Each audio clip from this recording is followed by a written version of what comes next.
Assalamualaikum warahmatullahi wabarakatuh. Teman-teman, kembali di channel saya, kembali di channel Sahabat Gaib. eh Menyikapi pertanyaan ya yang terus bertanya ke WhatsApp saya. Bang, bagaimana sih tanda-tanda kalau anak kecil atau bayi yang diganggu oleh bangsa jin atau makhluk halus ya? eh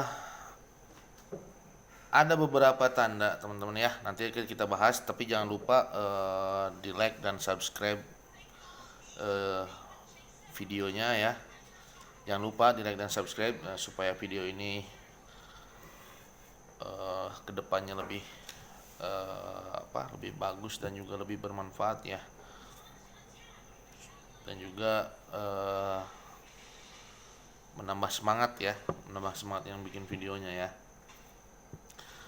Baik, kita bahas ya, menyikapi Bang, apa tanda-tandanya anak kecil atau misalkan bayi ya, balita yang diganggu oleh makhluk halus atau bangsa jin. Oke. Tandanya begini, teman-teman. Anak kecil itu biasa dari semenjak lahir ya, biasanya sampai 1,5 tahun atau 2 tahun lah. Itu fase-fasenya masih polos ya, teman-teman ya. Masih polos dalam artian dia masih bersih ya. Masih bersih, masih suci ya. Kullu mauludin yuladu al fitrah. Jadi setiap bayi yang lahir itu dalam keadaan suci ya.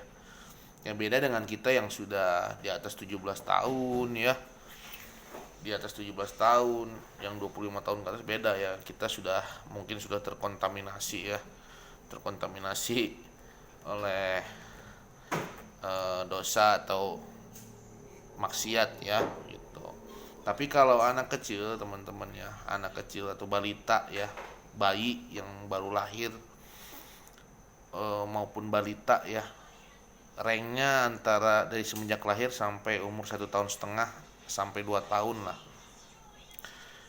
itu masih peka, teman-teman, dengan hal-hal yang gaib. Itu masih peka ya, masih peka. Kenapa masih peka? Iya tadi, karena satu masih bersih, masih polos ya, dan kemudian juga bangsa jin, ifrit ya, kemudian bangsa korin ya, itu suka suka mengganggu ya anak kecil ya, suka mengganggu bayi ya, balita ya. Nah, tanda-tandanya seperti apa sih? Satu, begini. Kalau si bayi tersebut nangis ya, nangis tanpa sebab, kemudian disusuin nggak mau, dikasih minum nggak mau ya, ibaratnya di DP-DP-in nggak mau, di ayun-ami nggak mau ya.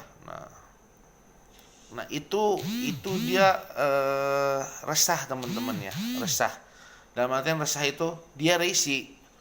Ada hal yang dia lihat tapi dia mau ngomong dia nggak bisa gitu. Makanya dia nangis ya. Dia nangis. Nah, kemudian tanda yang paling pentingnya itu satu, dia nangisnya nggak ada air matanya, teman-teman. Jadi nangis tapi nggak keluar air mata gitu. Nah, kalau kejadian itu dibiarkan terus berlarut-larut nangis, itu bisa-bisa nanti efeknya ke badannya ya, teman-teman ya. Ke badannya bisa timbul panas ya. Itu mungkin karena tadi nangis ya, nggak tidur, nggak mau nyusu, akhirnya badannya drop panasnya ya. Itu yang dikhawatirkan, hal seperti itu ya. Nah, kemudian bagaimana cara mengatasinya ya? Satu, kita tenangkan dulu, teman-teman ya. Ditenangkan dulu anak kita ini kita tenangkan dulu dengan direndam kakinya dengan air hangat ya. Jadi direndamkan aja dulu kakinya dengan air hangat ya, dibasuh. Nah, kemudian usap, lalu kita buat rajah teman-teman. Buat rajahnya gampang ya. Caranya gampang. Nah, ini ada dalam kitab Mujarobat juga ada ya teman-teman ya. Jadi kita ambil piring putih ya. Kita ambil piring putih. Kemudian kita tulis surat Alam Nasroh ya. Kita tulis surat Alam Nasroh. Alam nasroh laka sadrak wa wada'na anka wizrak alladzi anqadha dhahrak wa rafa'na laka dzikrak fa inna ma'al usri yusra inna ma'al usri yusra fa idza faragta fansub wa ila rabbika farghab. Kita tulis di piring putih teman-teman. Pakai spidol bisa ya, pakai spidol. Nah, ini seperti ini ya, teman-teman ya. Nah, tulis seperti ini ya. Nah, kemudian dibilas oleh air ya, dibilas oleh air. Nah, cara ini mungkin untuk ibu-ibu ya, atau teman-teman di rumah yang punya balita, yang anak kecil, ini pertolongan pertamanya ya. Pertolongan pertamanya ya. Jadi bikin rajah sederhana seperti ini dengan surat Alam Nasroh, ditulis di piring putih, kemudian dibilas dengan air ya, dibilas dengan air, kemudian diminumkan ya, diminumkan ya. Ya tentunya kita harus yakin ya. Ya, kita berdoa sama Allah, kita harus yakin. Nah, kita minumkan ke anaknya ya, kemudian diusapkan ke wajahnya 3 kali, ke pundaknya, kemudian ke kakinya teman-teman ya. Nah, itu insya Allah itu akan mereda ya, akan mereda. Nah, memang wah ini bullshit nih, tahayul ya. Ya percaya atau tidak silakan ya, kita hanya berbagi pengetahuan karena ini referensinya dari Mujarobat ya teman-teman ya, dari Mujarobat tuh ulama besar mengarang Mujarobat, nggak sembarangan teman-teman ya itu. Nah, ini kemudian kalau bisa sambil dibacakan juga surat Alam Nasroh ya, sambil diusapkan tenguknya, sambil dibacakan juga. Nah, itu pertolongan pertama dari gangguan jin ya. Nah, gitu. Nah, kemudian sekitar kamar si bayi itu, pas pintunya itu, kita ambil garam ya, bacakan ayat kursi, kemudian surat Alam Nasroh juga masing-masing 3 kali, taburkan di sekitar kamarnya ya, sekitar kamar.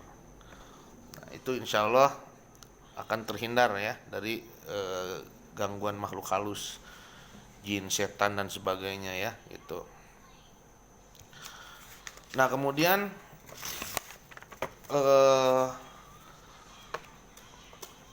Pak, kalau misalkan sudah berhari-hari ya masih begitu aja, itu dilakukannya secara kontinu aja ya, secara kontinu terus menerus ya. Wa nunazzilu minal qur'ani ma huwa syifa ya. Allah menurunkan Al-Quran itu sebagai obat segala macam penyakit. Ya, penyakit apa aja, karena datangnya penyakit itu dari jin, dari setan ya, datangnya penyakit itu. Nah, makanya kita pakai ayat Al-Quran ya, kita tuliskan, kita rajahkan aja di piring putih, kemudian disiram pakai air. Nah, airnya itu, air bekas siramnya itu diminumkan lalu diusapkan teman-teman ya. Nah, itu salah satu pertolongan pertamanya ya. Pak, kalau gitu kan penyakit ya, kalau nggak diminumkan minimal diusapkan lah ya, diusapkan aja kalau memang takut penyakit ya, karena itu kan tulisan bekas spidol ya, kemudian disiram air, airnya masih diminumin kan bekas spidol.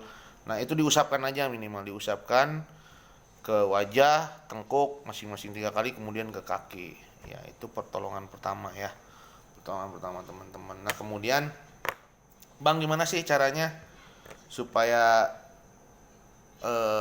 anak kita ya, yang terutama yang masih bayi balita. Satu, begini, dulu zaman Nabi Sulaiman ada seorang jin wanita ya yang bernama Ummu Sibyan.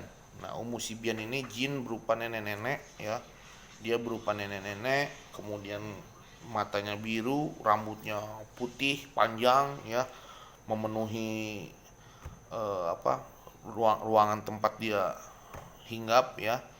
Nah, itu dia bisa bisa merangkak di dinding ya, di tembok. Itu Ummu Sibyan itu biasanya dia mengganggu anak kecil, teman-teman. Ya, mengganggu anak kecil dan kemudian mengganggu orang hamil, ya, mengganggu orang hamil. Ya, mengganggu orang hamil.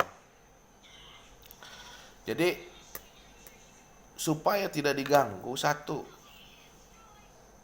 kalau punya jemuran anak kecil, kalau misalnya udah kelewat maghrib nih, ya sudah kelewat maghrib nih, jam 6 udah maghrib nih, ada jemuran di luar, itu jangan diambil, teman-teman. Biarkan saja, nanti diambil besok paginya. Kenapa? Karena si umusibian ini, si jin ini biasanya masuk lewat jemuran yang terlambat diambil atau kemalaman diambilnya, ya, itu teman-teman. Jadi si umusibian ini biasanya dia masuk ke rumah lewat ini, dan kemudian jangan dibiasakan ketika maghrib itu pintu rumah terbuka, teman-teman. Ya, jadi jangan dibiasakan kalau ada anak kecil itu maghrib itu pintu rumah itu terbuka, jangan dibiasakan, teman-teman, ya. Dibiasakan tertutup rapat kalau maghrib, ya. Kenapa begitu? Ya, satu, karena maghrib itu awal waktunya bangsa jin dan yang lain-lainnya ibaratnya keluar, ya, keluar. Nah, kemudian jadi jangan sampai lah terbuka, ya. Intinya jangan sampai kalau punya anak bayi pintu rumah itu terbuka ketika maghrib. Ya, usahakan tertutup rapat, ya. Tertutup rapat, karena selain itu juga kan angin atau apa segala macam kan bisa mengganggu kesehatan juga kan begitu. Nah, kemudian begini, teman-teman. Kalau punya anak bayi, ya. Kalau punya anak bayi nih, itu kamarnya, teman-teman, kamarnya tolong jangan disatukan dengan kamar tempat kita berjima. Dalam artian jangan tidur di kamar tempat kita bersetubuh dengan istri, ya. Jadi harus dibedakan, ya, dibedakan. Ya, kenapa demikian? Ya, karena begini, teman-teman. Karena ketika waktu bersetubuh, ya mungkin itu namanya manusia, orang ada yang lupa baca doa, ya, mungkin seperti itu, kemudian ditunggangi setan, ya, seperti itu. Nah, itu biasanya berpengaruh, ya, berpengaruh, teman-teman, ya, berpengaruh. Jadi dibiasakan